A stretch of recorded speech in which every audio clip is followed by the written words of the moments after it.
Inspired. I want to help people defeat self-defeating behaviors, because we self-talk each other out of everything. Anybody talk themselves out of a dream? Some of us, right? You're like, oh man, I can't do it, I don't want it. Hopefully this will help. Hopefully. So I'm a real engaging speaker. Like I ask questions. I'm like, hey, what's up? Hey, what do you think about this? I like to feed off the audience. So by all means, this is like, throw some stuff at me, I'll throw some stuff back at you. So this is everything we're going to talk about right here. This is not death by PowerPoint. Some people are like, oh, slide. No, seriously, not death by PowerPoint. This is just a guided discussion. That's all this is. This is basically a guided discussion. And hopefully I teach you some things, and I use this with my family, I use it with my friends, and everybody I've come across, they absolutely love it. And there's some cool videos in here. Like this one right here. Nope, it's not good. Just kidding. Dismissed from drama school with a note that read, wasting her time, she's too shy to put her best foot forward.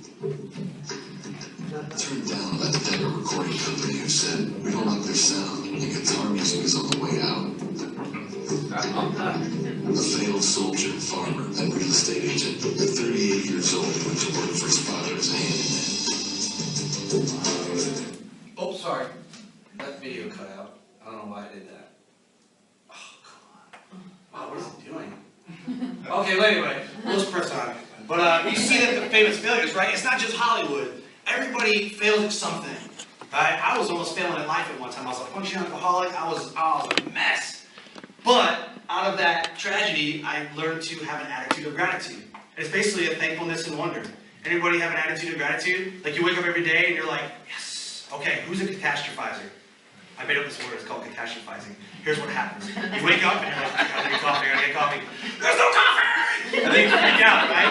And then you're like, okay, I gotta get dressed. And then you get dressed and then there's no hot water. You're like, oh, come on! And then you get in your car to go to work and you're like, there's no gas. Are you serious? And so by the time you're on the road, you're already like, catastrophize. Now who's a catastrophizer? That's just like yesterday. Right, so gratitude, right? Thankfulness and wonder. That's basically all it is. We want to have an attitude of gratitude. I'm going to give you 3 action steps in this whole presentation that you can use as soon as you leave this room. 3 action steps, okay? This guy's super happy. Who's ever seen Rambo? I love anything Stallone. I don't know. Rocky, like greatest Brazilian story ever. Love Rocky. If my wife and I are going out somewhere and Rocky's on, I'm like, it's ridiculous. Yeah.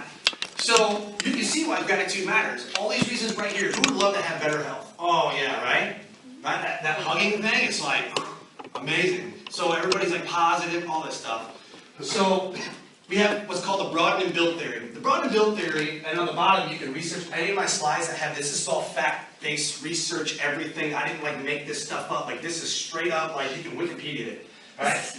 So Barbara Fredrickson in 2002, what she did was she says, let's take a bunch of people and let's make them miserable. Literally, she's like, let's make them miserable, right? And then they took a bunch of other people and says, let's do nothing but positive stuff, all positive. Then they intermingled the two.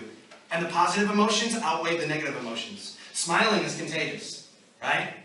Hugging, brings positive emotions. An attitude will always reflect leadership. It always will. So people wake up all the time and they're miserable at their jobs. Why? Is it because you're not following your purpose? Or is it because of the environment? Or is it because your attitude is reflecting everything that's going on around you? I say change the environment. So everywhere I go, I always try to be like a positive influence to people. My goal, like I said, I want to inspire the uninspired. The effect that you have on other people is the greatest currency that we own as human beings. The effect that you have on each and every person that you encounter in your entire day, in your entire life, that's the greatest currency we have. So, I'll leave you with this. Your dreams are calling you. Are you going to have the courage to answer them or not? That's it. That's all I got. Thank you.